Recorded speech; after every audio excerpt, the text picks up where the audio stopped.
So the final topic that I wanted to get into is talking about the Yankees. Don't want to spend too much time on it because it's an hour and a half we've been talking. But yeah, the Yankees, the offseason, here we are. Here we are. Now, the Yankees have kind of made some changes coaching staff wise. They got a new first base coach, some shuffling of the coaching staff. One of the things that they've done is they offered Trent Grisham the qualifying offer.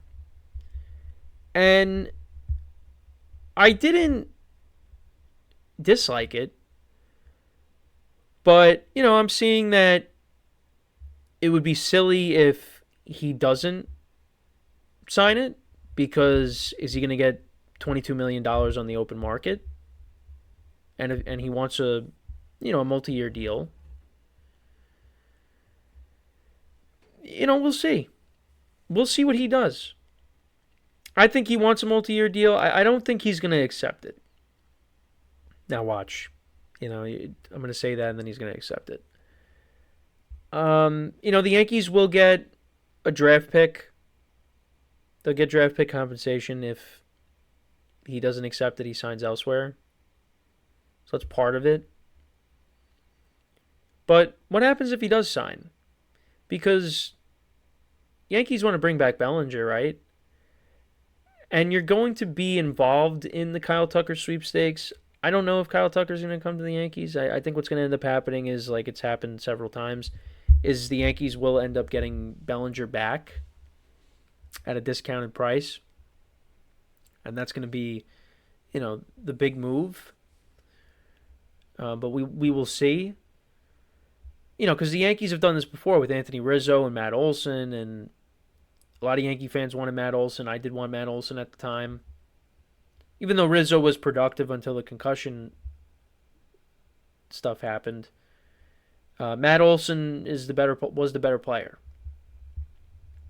And seeing that the Yankees want to get under the $300 million luxury tax threshold, so they're going to try to be careful with how they spend as well, which does frustrate a lot of fans. So I don't know what's going to happen. I think Bellinger's coming back, and I do think you're going to see Jason Dominguez in the outfield every single day next year. Dominguez is going to be playing winter ball. He's going to work on the right side of the plate, hitting, and his defense, which I think is good. He's still relatively young. I think he's 23? He's 23 now. There is still plenty of room for improvement with Dominguez. I think Dominguez can be productive for this team. It's got to work on the defense. He's a good base runner. He's a good left-handed hitter. If he could hit from the right side next year and be a switch hitter, an actual switch hitter, that would be great. Yankees need that. And the fielding needs to improve as well. But I'm of the mindset that I don't think Grisham's going to re-sign. Now, if he does, well, and then you try to bring back Bellinger, you sign Kyle Tucker, well, then what do you do with Dominguez? What do you do with Spencer Jones? Well, then you got to go out and you're going to have to trade somebody.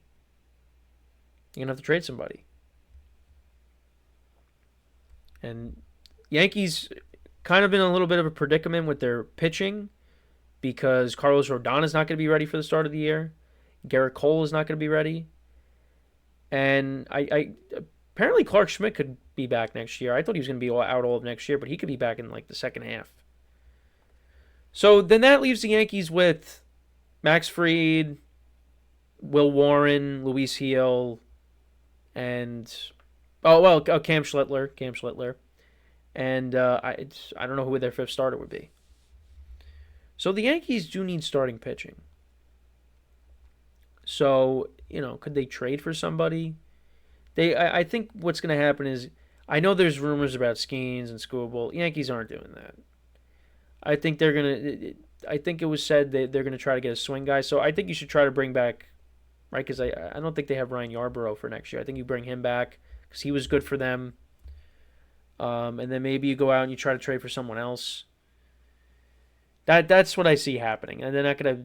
I don't think they're gonna go after a big fish, even though I think they should, because they gotta. Everybody's chasing the Dodgers, and if you went out and you traded for a Tarek Skubal, even though if it's just for 1 year, I mean that's you're pairing them up with. You would hope Garrett Cole's healthy. Rodon comes back, Schlittler and Max Fried. I mean, imagine that rotation. I mean, the rotation, even if they don't make a big move, is going to be good if everything pans out, which you kind of feel like something's not going to go right. Because that's just what happens. So, but what the Yankees need to do is they need to address the bullpen. Well, they basically got to address everything. Bullpen, they're going to need to get some kind of starter because not everybody's going to be healthy next year. And they need to either re-sign Bellinger or maybe go after Kyle Tucker. They'll be involved. They need a couple of righty bats because they're too left-handed, which is funny because I remember a time where we were saying they were too right-handed. Now they're too left-handed. But yeah, I mean, every time, I mean, especially, against these playoff teams, Yankees got all their lefties in. Those teams matched it and went with their left-handers, and the Yankees couldn't hit lefties. So they got to get some right-handed hitters. I think Armin Rosario's in play. They could bring him back. Ketel Marte is a trade. Could be someone that's traded this offseason. I wouldn't mind the Yankees trying to explore a trade getting him. Because he's a versatile player, and he's a switch hitter, right? So I would explore that possibility. So yeah, no, they got some work to do, and the GM meetings are coming up. I know there was a bit of a discrepancy because there were reports that Brian Cashman wasn't attending them, but then there was a tweet later that said his flight got delayed, so he will be there. They're going to be aggressive. From what I understand, they're going to be aggressive. I know some people weren't happy with the end of the year press conference, and it was kind of like the same spiel that you've heard over the years. But the Yankees are going to make moves. They're going to make moves. I don't know if there's going to be anything super crazy. I mean, one thing you're hearing is they want to get back into getting Japanese players, get involved in the Japanese market again, which they've had success with that in the past. With Tanaka and with Hideki Matsui, obviously. I know there's been some players that they brought in, that haven't panned out, but they got to do that. But the other thing, too, is are these Japanese players going to want to play somewhere other than with the Dodgers? Or if they want to go to the Angels, to stay on the West Coast? That's obviously up to them. I mean, the Yankees have been involved, with Yamamoto. They were involved with Ohtani, and it didn't work out. So, we'll see how it goes. But right now, we're kind of in the early stages of the offseason. And, look, the Yankees, I think they're in a good spot. This team is going to go out there next year, and if they're healthy, Judge is healthy, Judge has another big year, they're going to win their 90 games. But then it's all about taking that next step and getting back to a World Series. Can they do that?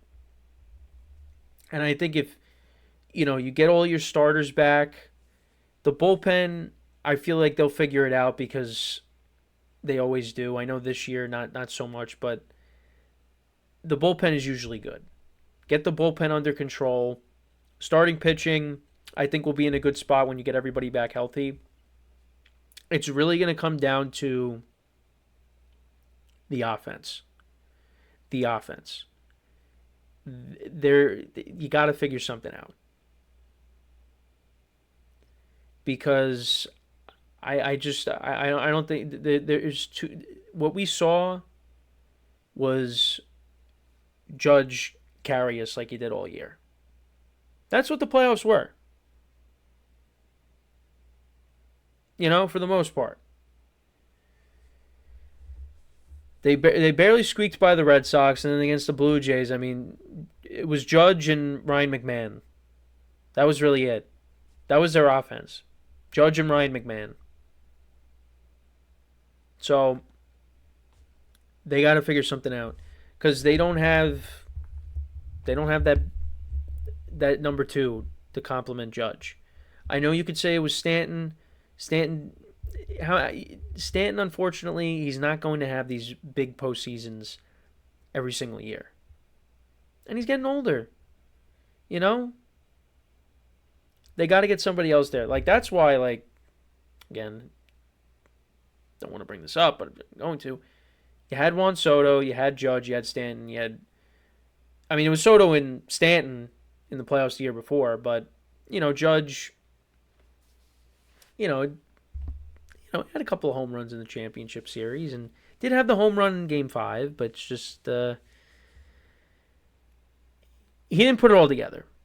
It was too little, too late, and then of course the drop in the outfield. But yeah, you don't have that. You don't have that Juan Soto. All right, and those don't come around. Okay, you gotta find it from within, or you gotta go out and try to trade it. They gotta try to follow the Blue Jays model. Because Judge is going to mash, and if Stanton gets hot at the right time, he's going to mash. You got to get those complementary pieces around that. Got to get some guys that can put the ball in play. Ernie Clements, the Addison Bargers, those guys. All right? Those kind of guys. And you could poach Bo Bichette from the Blue Jays if you want. Or if you'd be interested, and have him play shortstop until Anthony Volpe is healthy, you could do that. I don't think it's going to happen, but it's an option.